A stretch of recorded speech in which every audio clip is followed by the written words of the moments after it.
And for me, it was like my lack of taking risk. That's what Dan noticed with me. He calls me an engineer or an engineer. I studied mechanical engineering at MIT, and us engineers have a bad habit or a good habit if you're driving across a bridge or if you're riding in a plane. You want the engineers to build it so it doesn't break.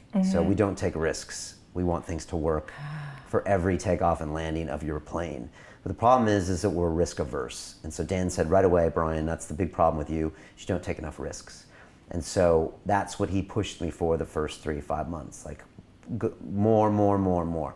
So that's what he was saying, like, why wait? Why aren't you doing this? Why aren't you hiring this person? You mentioned in the first interview that he made a remark about, is that it for you, Brian? That's it? Yeah. If you watch my first interview with Dan, where he was sitting right here next to me and I was right there, and he was this $50 billion man. I wasn't, dressed like I normally dress now. He was, I think it's like 50 minutes in or an hour in where he's like, what are you doing, Brian? You happy? Is this it? And so Dan was pushing me, and I don't know, I guess Dan saw some potential, and he was just like, I don't think you're living up to your potential, Brian. Even though he didn't know much about me, he didn't know our show was going to be a huge hit for him and get him tons of exposure, but I think he saw in me, and maybe I think Dan sees in everyone unrealized potential, and that bothers Dan. And Dan will tell you that he does it for himself and his legacy and for QLA, which is his methodology, and maybe that's true, but Dan hates to see unrealized potential. I think it bothers him. Like, some people hate to see waste, and when he sees people, he sees waste. And I'm sure he would spend time with you and he would say, Olive, I've been crying on the floor. Well, I've already given you a little bit of Pena treatment already, so you've already stepped your game up in a big way. No, so, when we feel like it's so much to do in the Academy, I thought, okay, at least it's not Dan. Brian is kind. Yeah, it's true. Dan would be much more brutal, yeah. It's true. But Dan would just demand more, because he'd say, I see so much in you, Olive. You can create this. You're a strong woman. You get things done. You're out there making these things happen. You're dealing with emotions.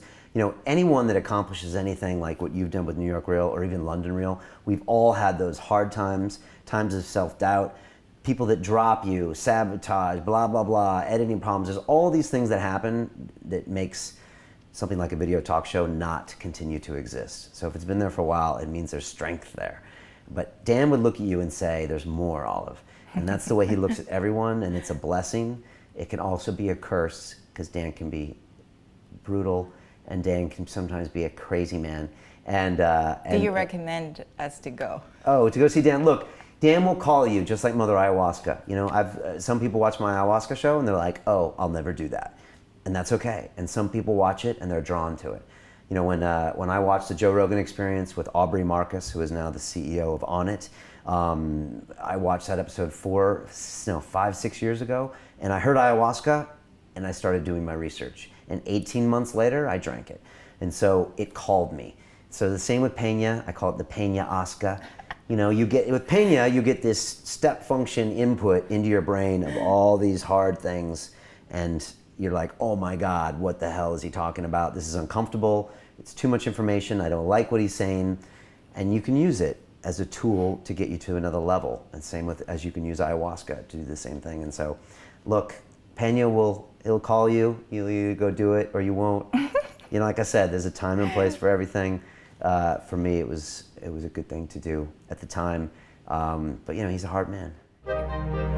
To watch the rest of this fascinating interview, click on the link below and go to LondonReelAcademy.com. There you can sign in with your social media, log in and watch the rest of the episode for free, along with all of our episodes on London Reel, my webinars, and all of our premium content, all located over at LondonReelAcademy.com. So click on the link below, you'll be directed there and you can watch the rest of this fascinating interview, and I'll see you there.